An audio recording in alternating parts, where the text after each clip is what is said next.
our reflection leader. We're so thankful to have Paul Bauknight with us today. Paul is deeply committed to exploring the connection between our physical spaces and our economic and social systems. Currently, the project implementation director for the Minneapolis Parks Foundation and a fellow at the Minnesota Design Center at the University of Minnesota. Paul knows that he wanted to be an architect all the way back when he was in 6th grade. After growing up in New Jersey, he attended Virginia Tech, majoring in architecture and minoring in history. There, his love for cities and all things urban grew. Paul came to Minnesota in 1989, and in 1991, he founded the Urban Design Lab, the largest African-American-owned design firm in Minnesota at the time. He's the principal designer behind many North Minneapolis projects, including the distinguished Urban League building, Lucy Laney School, the renovation of the Plymouth Avenue townhomes, Plymouth Christian Youth Center, Seed Academy, and others. Paul is deeply committed to the community, and he served in many roles around Minneapolis, including a founding board member for CLNE and vice chair of the Friends of the Mississippi River Belt Board and manager for the African American Men's Project for Hennepin County, an interim executive director for a Minnesota Without Poverty, and director of urban placemaking for Urban Homeworks, and the board member of the Upper Harbor Terminal Collaborative Planning Committee. We're so honored to have Paul with us today. Paul, welcome. And thank you for being our reflection leader for tonight. Paul, one of the things that we talked about, and can you hear me okay? I'm good, yes. Oh, great, thank you. Our grounding ourselves in the land acknowledgement.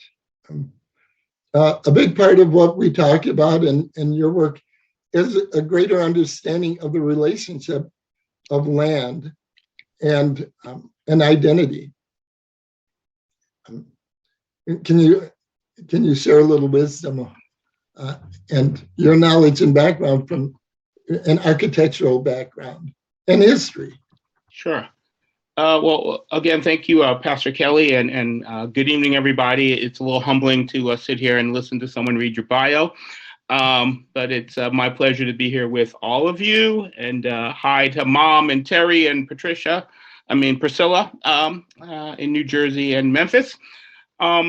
Yeah, I mean, I think that, starting with the land acknowledgement is really prescient in this conversation, because really, we're talking about what happened after the land was stolen from Native peoples of this country, and how we built our whole economy and our whole existence on this stolen land.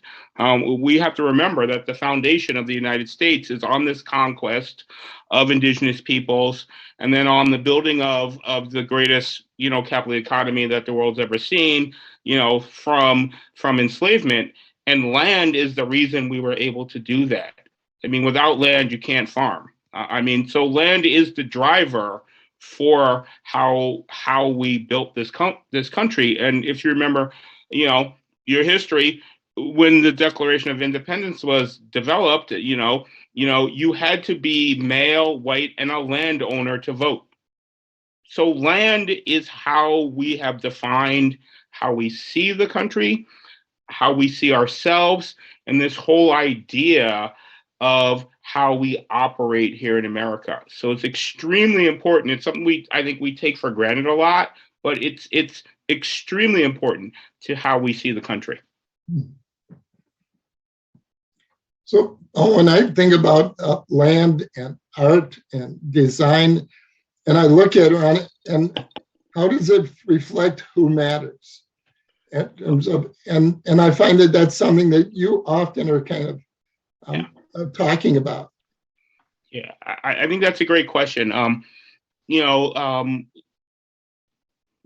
traditionally and currently, most of the people who control the development, the ownership, the appraisal, the use of land is still, you know, is still, predominantly white. And so how we use land, what we build on it, is directed by white people historically and currently. I went to architecture school, and we learned about the history of architecture and design, but that was a 100% European canon of what design is about. We never talked about architecture in Africa. There's a little smidgen of, the pyramids, but that's in the Middle East, and we really didn't say it was in Africa. So the whole really, who drives, how we have seen design and land use, is Eurocentric, and so we continue that. We can continue that in terms of just how we, the whole idea of the single family home, owning your patch of land, and like all of that, is really driven by a Eurocentric, idea. And and then that power structure keeping people of color from being able to own and acquire land to better themselves. So, Paul, and when I looked at your resume, and I think about the buildings that I see in Minneapolis, and I think about, I don't only think and see beautiful buildings like Plymouth Youth Center or the Urban League or those buildings. I also see connection with community. And I want how does that happen in terms of, it seems like if I were to tell people about you and your architecture, I wouldn't only be talking about the building, I'd be talking about the connection with community. Where does that come from? Where does that come from? So that really comes from how I grew up. I mean, I grew up in a family that was all about community, was involved in community. When I think back, I don't think my parents thought of themselves as activists, but they really were in how we operated in community. And so, community is extremely important to me. I grew up in a close-knit community. It, really helped shape who I am. And understanding that these places, that I'm creating were really in service of community. So the building is really just a vessel for what community can do inside of it, whether that's at the Urban League, where we're talking about, civic engagement, where we're fighting against racism, where we're talking about how do we employ people, whether that's in schools where it's really important, for young people, particularly in BIPOC communities that have been disinvested in, to have high quality space and to have buildings that they can be proud of, that they go to every day, whether that's thinking about how do we create housing for people who may not be able to afford it. I mean, all of those things are about, I'm all about building people, not buildings. The buildings are just my way of doing that work, right? Because if we didn't have people, we wouldn't need buildings, right? We wouldn't need the built environment. So for me, community is the most important thing. It's the driver, and then understanding those policies and systems that inhibit community, and particularly Black communities and BIPOC communities, from being able to grow, thrive, and be, the best people they can be. That definition of equity was like, what do you need to be the best person you can be in this society? That's what I'm all about. So I have another question, and I want to make sure there's space for you to talk about what you prepare to talk about. And so when you talk about community, you talk about Black identity, and I'd say architecture, how does that come through, like the educational process? And I'll tie that in with, like, in our nation right now, when they're talking about critical race theory and taking books out of school, and those efforts for people to learn about their identity, their history. How did you learn to incorporate your community, your history? And when there's a movement about even taking the small amount that there is about Black history in schools and the effort to take that out?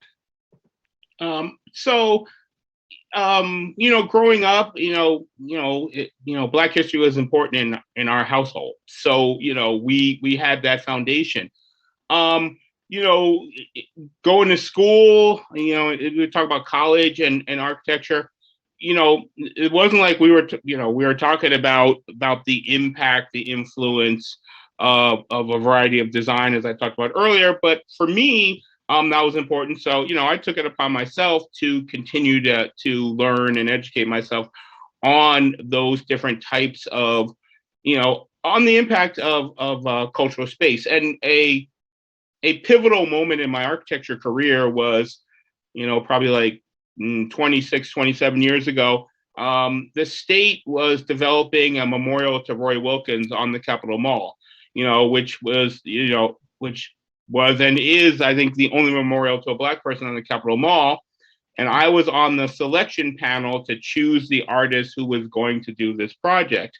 And so, different artists were coming, and Richard Hunt, who is the premier, and now he's the senior, abstract sculptor, African American sculptor in the country, came to present to us. He was one of the artists that were being considered.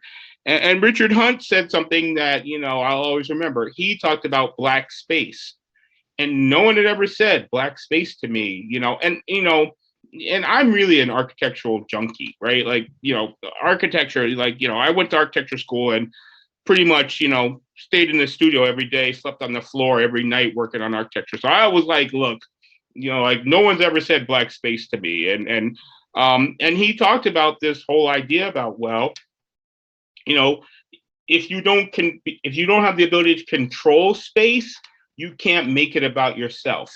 And so in Black communities where we're usually inheriting someone else's space, like if we look at North Minneapolis, where there are Black churches in former synagogues, right? So we're used to it. We're inheriting someone else's spaces. We're not creating that space. So then what we do is we come in and we think about, well, what does this look like? And so that was like a watershed moment. Like, whoa, no one said that. And so that kind of got me on this quest of thinking about, well, what does that mean? How do you create Black space? How do you do it aesthetically? How do people feel? So if you look at my work, like if you look at the Urban League, there's all this patterning that goes to African textiles and kente cloth. And I went through this whole period of thinking about how to do that.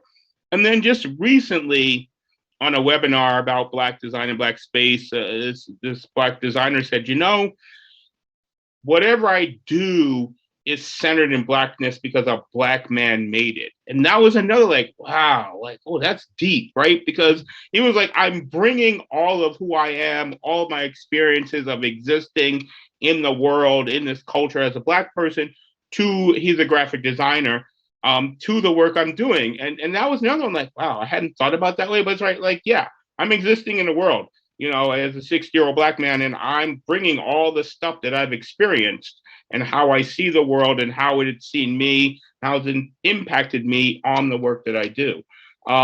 Now there's much more awareness and much more discussion about the fact that, space is cultural, and how we create space and how it makes people feel is really important.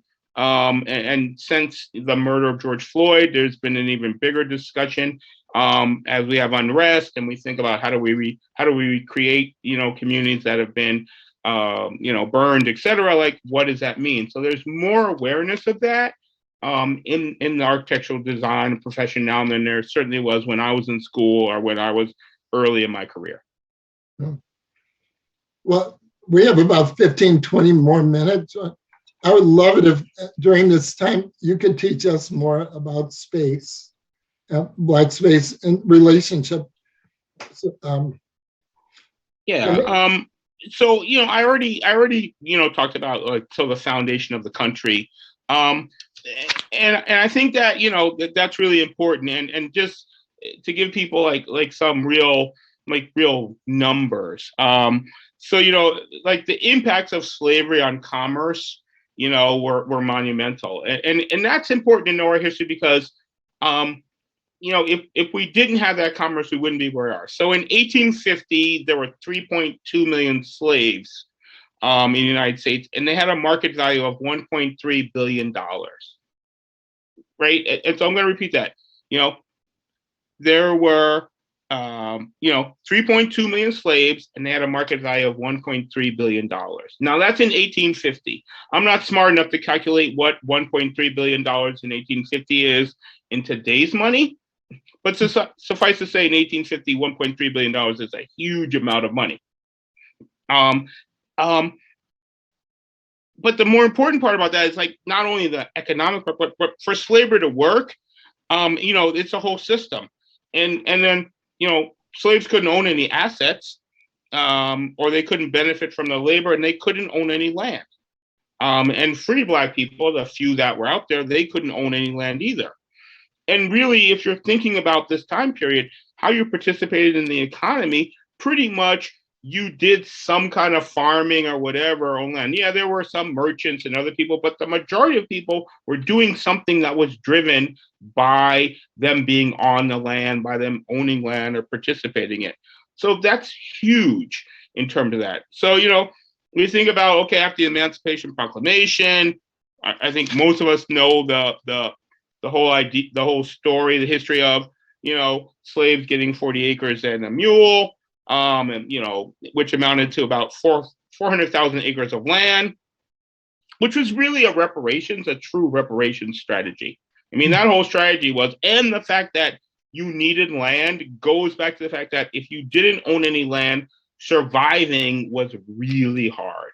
So this whole thing, like, okay, we're going to give you this land that was owned formerly by Confederate slaveholders, so that you as a people, because if you got to think about, slaves were, freed, and they had zero, absolutely nothing. Like they had nothing. There was nothing, right? They didn't have any money, no education, minimal skill sets. They did know how to tend the land, how to farm, like they did know that, right?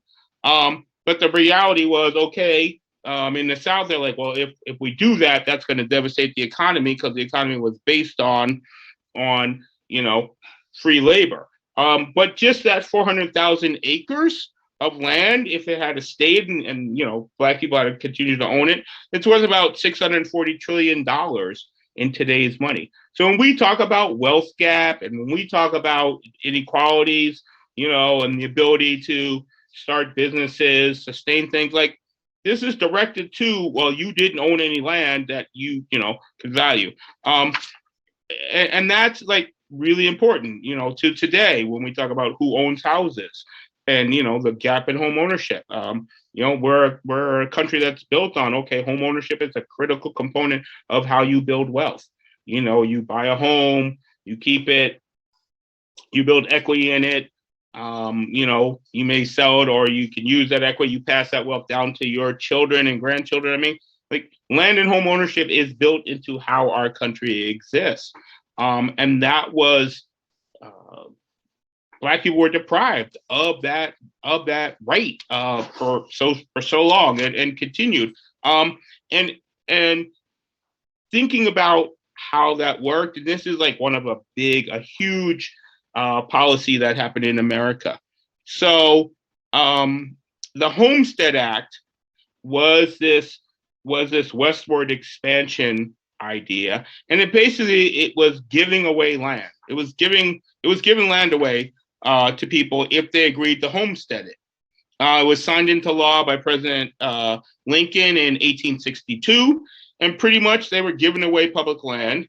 They would give 160 acres of free public land for a little more than a filing fee. Now, and you couldn't do that if you were Black, couldn't do that if you were indigenous, and a huge amount of immigrants came to this country and got that land. So 246 million acres of Western land, which was nearly 10% of the land area in the entire US, was given away. Now, a lot of that land was traditional Native American land. So basically the country was giving away land that they didn't own. 1.6 million white families benefited from the program, while fewer than 6,000 Black families did. So there was some Black people who had benefited. In Minnesota, because we're part of that, 75,000 people claimed land in the first 3 years of the program, continuing the displacement of Native people. And, here's a great fact. 93 million Americans living today are descendants of homesteaders. So some of you people are descendants of homesteaders. 93 million Americans are descendants of homesteaders who benefited by getting free land from the United States, and who got a leg up and continued to build their wealth and their family's wealth, basically by getting land that the United States stole from Native people and gave away, right? So that's a huge, it's kind of unfathomable to think about that, like those numbers. And that continues today, as we look at how we market and sell houses. Like I said, as we look at this incredible homeownership gap that we have in Minnesota between Black and white families, and why is that? And there's a lot of reasons for that. I mean, redlining is part of that story. Not having wealth is part of that story. And, the racist appraisal system that is coming more to light, that, yes, still predominant communities of color, housing is appraised at less than white communities. And one of the books that's on the list that I gave, called Know Your Price, Valuing America's Cities, by a scholar named Andre Perry, did all this research about predominantly African American communities and their value and how they're undervalued. And he did the work, and they came up with pretty much it's like $15 million is the undervalue of predominantly African American communities and their housing. And that's a lot of money, right? So, as we talk about, well, how do we get to equity? Your home allows you to do things like put your kids through college. It allows you to think about your retirement. It may help you if you want to start a business because you have equity in it, right? All these kind of things that are part of what we think about, sort of like the American dream. How we do this is really tied to how we see land, and we see land as in a particular way. I mean, we really see land as it's intrinsic to us, and it makes us who we are.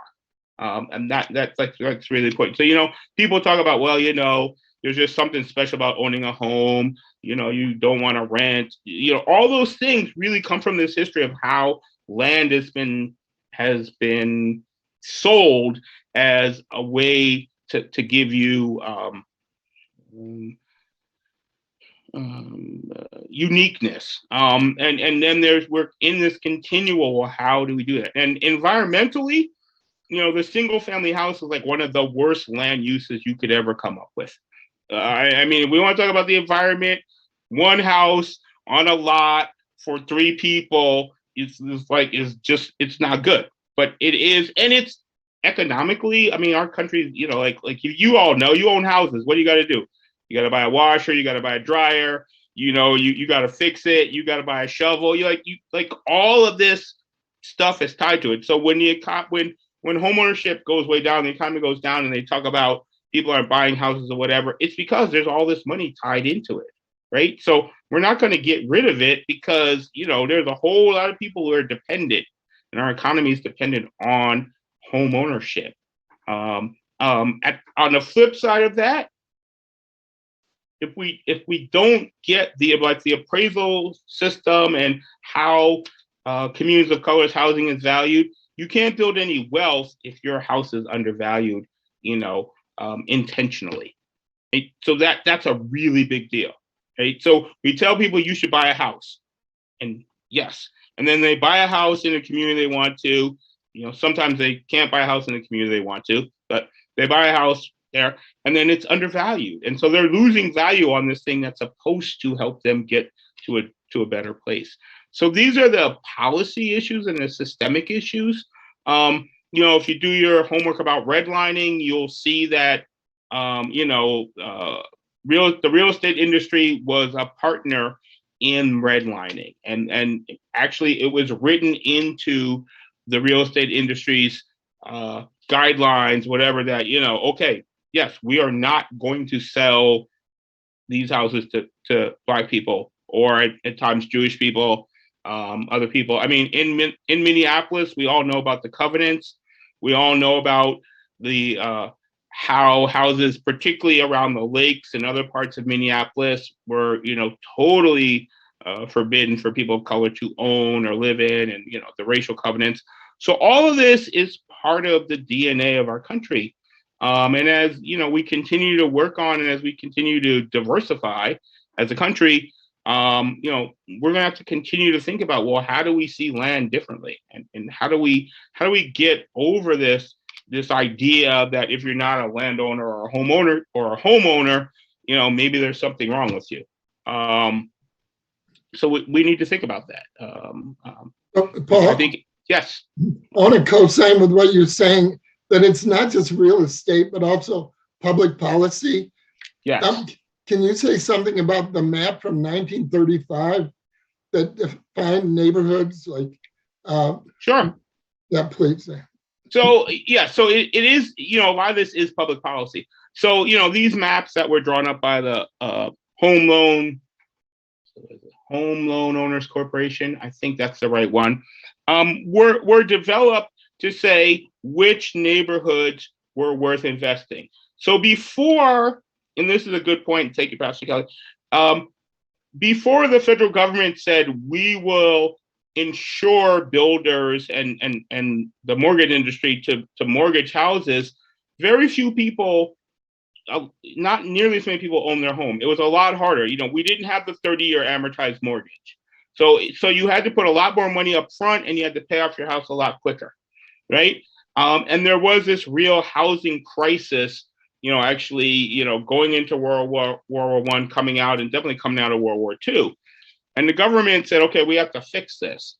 So what they said is, okay, we're going to create organizations that are going to guarantee these mortgages. So if you're a builder and you build this house and I want to buy it, I get a mortgage and it's guaranteed by the government. If I don't pay it, you're not on the hook. Okay, so that created the suburbs, what we know. But at the same time, they also said, we're not going to invest in areas that we deem are not financially feasible. So they went and they created these maps. And, if it was green, that was great. If it was red, nope, you didn't want to invest, And most of the areas that were red were in communities of color. And history has shown, and continues, like, neighborhoods that were redlined during that period are still suffering great disadvantages today, right? So all these years later, the impact of public policy is still there. We have Rondo. I mean, then we have, things like, like Rondo, where the government said, hey, we're going to build these highways. We're going to build them through the places that have the least resistance, don't have really the power. So, like, we have, Rondo. I mean, every major city in the country you can go to and say, oh, yeah, there's a major highway here, and find out, okay, it went to a Black neighborhood probably. I mean, it's not just here. So public policy is huge in that conversation. If people from Minneapolis followed the comprehensive plan for Minneapolis and the big, huge debates about, can we build triple deckers in neighborhoods that are single family as an effort to get more density, give more housing options. It was really a polarizing debate, because it was pretty much either you supported single family or you supported this idea that we could do other housing, because most neighborhoods in the Twin Cities and in most places are zoned for single family, which really makes it hard for people if they need different type of housing. Right. So public policy is a huge part of the reason that we have this problem. So, Paul, we have about 5 minutes before people will break into breakouts and digest this, and you've really given a lot here. Can you begin to, what can we begin to do? So a lot of information that you provided, what can we begin to do? Um, so, I mean, I think that we all have an opportunity to do something in our own small way. You know, there's a lot of people on this call. I don't know your relationships, who you're connected with. I think part of it may be like, hey, you know, you could talk, if you know bankers, you can talk to them about, okay, well, how is your bank, you know, thinking about, you know, the Community Reinvestment Act? You know, are you actively supporting, you know, loans to low income minority participants? How are you thinking about even your own relationship to land and housing? You know, are you just taking that for granted? Like, this is the way it is, and you know, everybody does this. You know, are you thinking about in your own community, hey, yeah, we could have more density. I mean, density, people don't like density. I'm just going to be blunt. People don't like density, right? So could we have more density? Could that allow us to have a greater diversity of people who live in our neighborhood, whether it's multi-generational families, whether it's a single mom with her kid, you know, you know, how do we provide opportunity for people to live in safe, affordable housing? And what does that look like? And can we be part of that? I mean, lots of neighborhoods, you know, get in knockdown, drag out fights over the whole idea of, wow, could we have a different type of housing here? You know, could there be more than single family in on this block? And all these, you know, there's a lot, you know, and renters are not bad people. And I think that's really important. Renters are not bad people. Bad rental usually, I mean, bad renters are a big part of bad landlords, right? So like renters are not bad people. And, you know, as particularly young people and given the economic situation, we're going to have to think about what we're going to do, because there's not a never ending supply. And this is our system is built on. There's a never ending supply of young people who want to buy your house for more money than you paid for it. And that's just going to go on, you know, in perpetuity. That's not going to happen. So we have to think about this country. Well, what are we going to do? We have to think about what we're going to do. So those are my thoughts. Yeah. So Paul, one of the things that you helped me to think about that I hadn't thought about, in terms, you talked about that system where people bought their home, and how the economy that gets generated with those homes, you have to buy a washing machine and something has to get repaired. Well, the question is, well, who do you call on to do those repairs? Do you think about that as an opportunity to expand beyond white people, as because that's kind of an inherited economy? Yep. But you have to think to disrupt that. Yeah, I mean, there's a lot of money connected to home ownership. I mean, you know, and what we've seen in the pandemic is people who are home all this time. What did they do? They worked on their houses. I mean, they went out and they bought furniture and they fixed stuff and they painted and they did all this stuff because they were home. And they were looking around going, well, I guess I can do that now because, you know, I'm going to be here all day, right? So there was a huge amount of money spent on homes and decorating and all of that. Home offices, right? Like tons, like all kinds, right? So you're right, Pastor Kelly. Like there's opportunity, you know, to, you know, for business, for money to be generated in communities of color, because, right, you know, this stuff you need. Yeah. And it breaks sooner or later. So about any like final kind of reflection as we invite people to enter into their breakouts? Yeah, I mean, you know, this is a complex issue, and Pastor Kelly's right. I gave you a lot of stuff because I'm really wonky and like this stuff kind of pours out of me.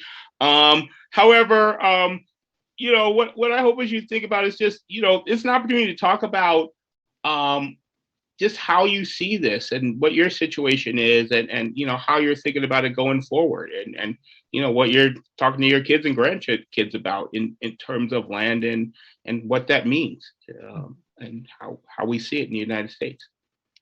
Wonderful. Well, thank you very much, Paul. And one of the goals for this come together is to give people with a voice of a Black, authoritative, gifted leader and you very much fulfilled that promise. So thank you. And as we enter into our breakout, we have some questions for you. And the breakout is a really important part of this process of a space of welcome, safety, and belonging, where we enter into conversation. So begin by introducing yourself. Choose any and all of the questions from the list, and focus listening on really well. Really take the time to listen to what someone else has to say and what's going on in your own body, and then hear from each person in your group, and give them the gift of your listening, fully listening. And then speak from your own experience using I statement. So this is not about showing how brilliant we are, but sharing a time and a space of the gift of learning from and with each other, and the wonderful reflection that Paul has shared with us. So the questions that we would invite to start with, and measure the time so everybody gets a chance to talk. But what stirred you in Paul's reflection? How do you see culture or race showing up in the use of land in your neighborhood? And what is your history with land and ownership? And what were you taught? What inspired you, or what light kind of went on for you? And the question, again, from when you think about land and your history, well, who benefits from that land? So thank you. And our time, I think we'll have about 20 minutes in our breakout, and we'll look forward to when we regather, and we'll have some time to hopefully do a little sharing.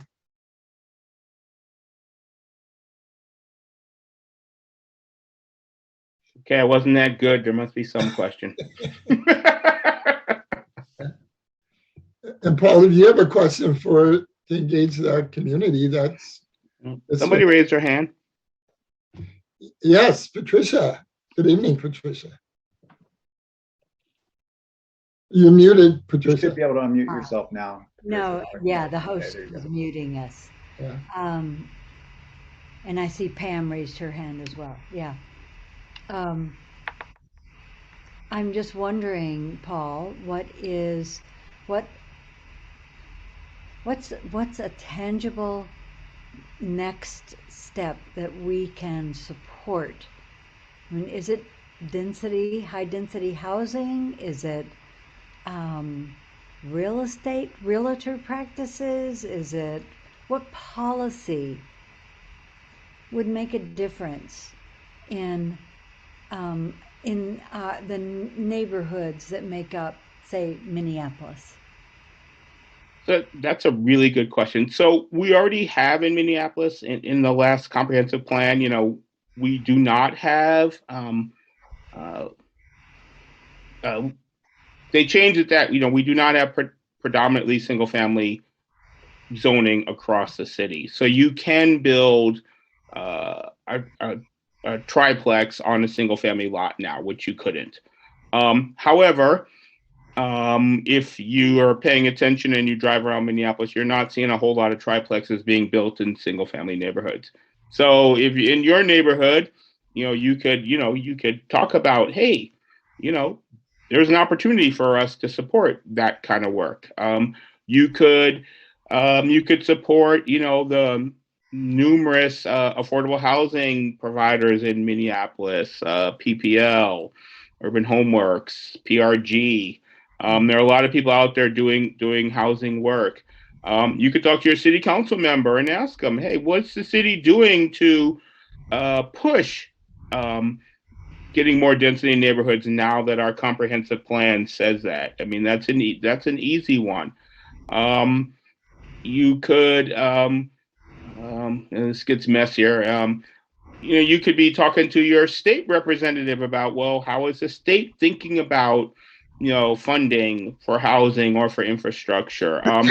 Transit is a big part of people being able to live in places. So, how are we thinking about, transit, needs? Not just funding roads for private car ownership, but are we supporting, public transit, which is, much more environmentally friendly, and owning a car is really expensive, as all of us know, as gas costs $4 a gallon. But even the maintenance. So being able to build on transit lines, supporting mass transit, those are all things that you can do as a citizen, as part of civic engagement.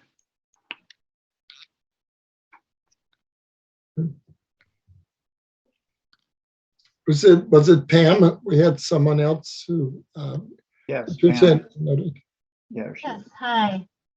I really appreciated what you had to say, Paul. Thank you for taking the time.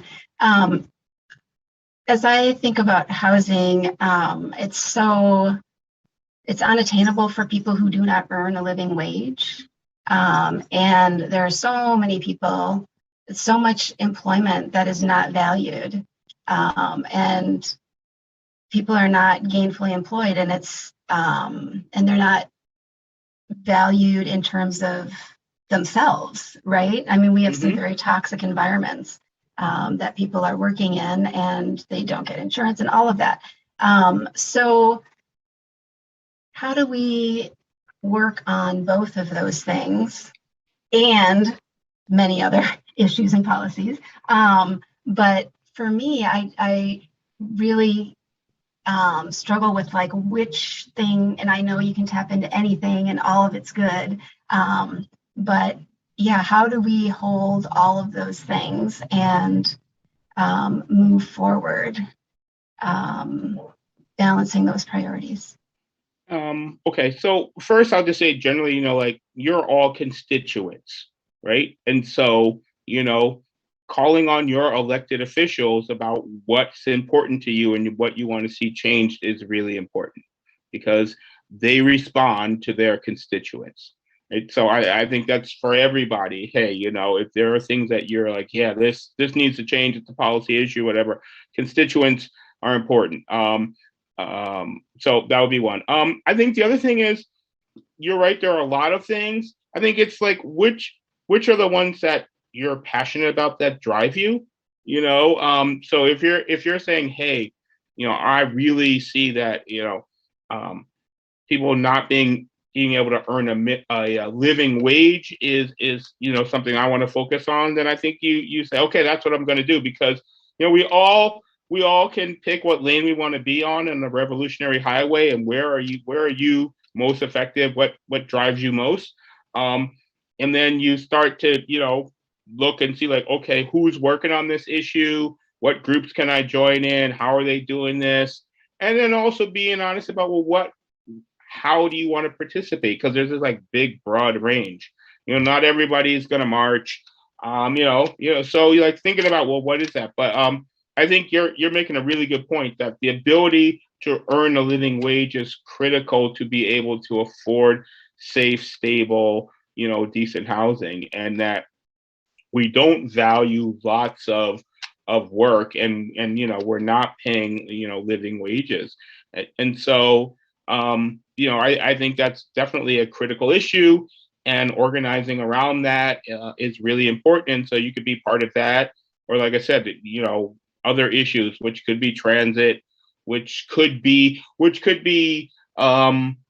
changing laws about how many unrelated people can live in a single house. Like that's a big one, and that's like so getting that changed. Encouraging, thinking about more housing that supports multi-generational families, thinking about housing that allows people to age in place. Like all of these things, are part of that. So what I would say is that, one is, don't get discouraged, because we didn't get here overnight, and we're not going to get out of it overnight. But then all of you can be part of the change, by just deciding, like, where do I want to plug in? And there are lots of ways to plug in.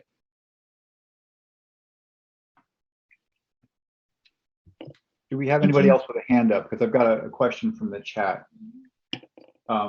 Malia says, first of all, she says, I'm sick in bed, so I'm going to keep quiet. But And here's her wonderful question. I'd love to hear what efforts Paul thinks are promising ways to address the wealth and opportunity gap. What are you cooking up these days, Paul? Okay. Ways to address the wealth and opportunity gap. So that's my friend Malia. Wealth and opportunity gap. Wow. So I mean, I think there's a lot of strategies right now where people talk about the wealth and opportunity gap. Like right now, if we want to stay on the real estate side, we'll just stay on the real estate side. There's a lot of work going on about how do you democratize the development of real estate. Through thinking about how do we get patient capital and patient, and equity that works in neighborhoods and for people who haven't been able to do that, and particularly supporting BIPOC developers in getting work done. So like LISC, Local Initiative Support Corporation, has a program where they're supporting BIPOC developers like in North Minneapolis with $50,000 in support to be able to do work. So I think, Pastor Kelly, we were talking about this in the break while you were in the breakout rooms, building, creating ways for people in community to do work and earn money and create wealth. What I am working on particularly, I'm still working on, my work at the Center for Transformative Urban Design and through my fellowship at MCAD, where I'm really thinking about, these issues and how really building some more grassroots efforts around how to tackle policy and wealth and power. I think, there's this saying that, in communities, community knows best on what it needs. And a lot of times on how to solve that problem. I agree, but I think what we don't have is the power to implement those changes. And so thinking about, well, what are these power analysis and how we build power in communities, and particularly BIPOC communities, to make these things happen. Because as long as it's coming from someone else, and you don't have this power. So the power analysis and politics are occupying a lot of my thoughts right now. I think we have time for one more.